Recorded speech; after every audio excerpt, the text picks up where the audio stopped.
Advanced transcription number 14, speed 100 words per minute. Start. After Mr. Gupta's performance, I suppose it will be somewhat like an anticlimax to come back to the bill. But I would confine myself to 2 or 3 points arising directly out of the appropriation bill. Sir, I would like to endorse practically every word of your speech, especially the point in relation to the recent rise in prices and the clauses which you attributed to it. I would like to supplement some of the information which has been given by you. There are two particular points which I would like to mention. Over the years, although both the houses have in fact been passing the appropriation bill after the budgetary demands for appropriations out of the consolidated fund of India over the whole of the plan periods, particularly over the third and the fourth plan periods, the distinction between revenue and capital expenditure has been slowly eliminated.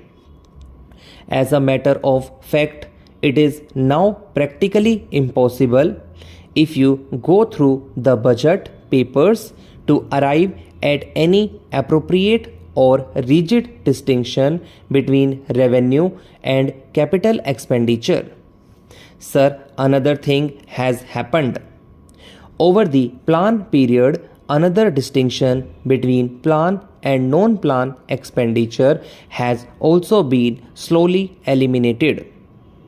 It is not only, as you referred, the unproductive expenditure has been increased, but in the process of allocation of resources by the central government, either for expenditure for itself or by way of assistance to the states, even the distinction between plan and non-plan expenditure to a large extent has been eliminated.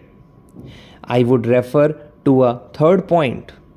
The manner in which the money supply in the economy increases, the manner in which the central government is unable to control the increase in the money supply, there are several facets to it.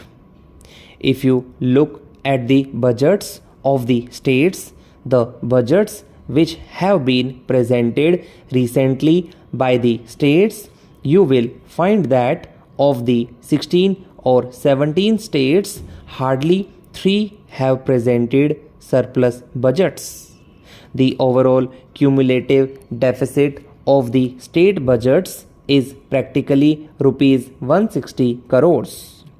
Now, sir, about a year ago, we were told by the Minister of Finance in this house that he was in fact taking steps to ask the Reserve Bank to adjust the overdrafts of the states. Within 3 months after this declaration in this house, we were told that they had found it impossible to persuade the states to repay their overdrafts, and all that they were able to achieve was a rescheduling of their overdraft debts over a period, a resettlement of the overdrafts of the states over a period. It in fact means that the money supply which was actually injected into the economy by deficit states just remains where it was. I may further illustrate my point by the fact that while in effect previous overdrafts were not actually adjusted, while it was covered up by a so-called expression of rescheduling of debts over a period we are now faced in this year, in which something like 26% rise in prices has taken place, and at the same time something like rupees 160 crores in the deficit of the states. Sir, you referred to the role of the Reserve Bank.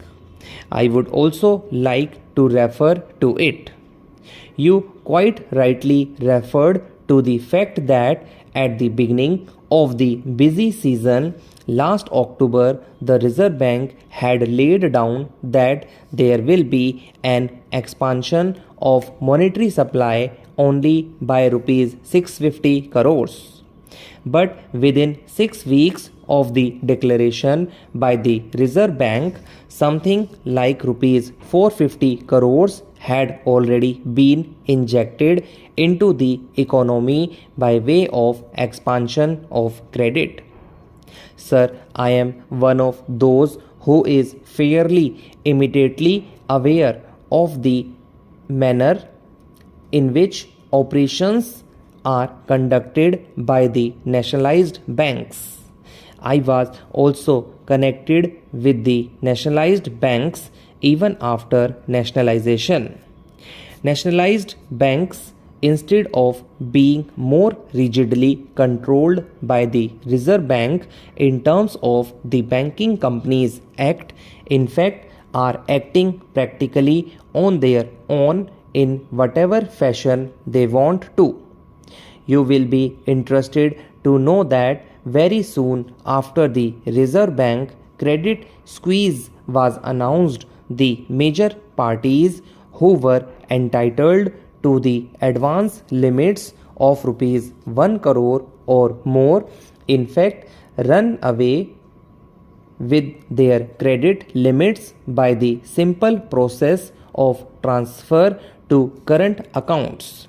We therefore had a situation in which, while the import, export, and internal trade, which correctly relied upon credit expansion during the busy session from the Reserve Bank, was starved, and I would say that only monopoly houses, those borrowers from the nationalized banks who had credit limits fixed for them prior to the announcement of the credit squeeze, were by this simple process able to get away with funds. Now this directly links with another which you, sir, mentioned, namely hoarding inventories.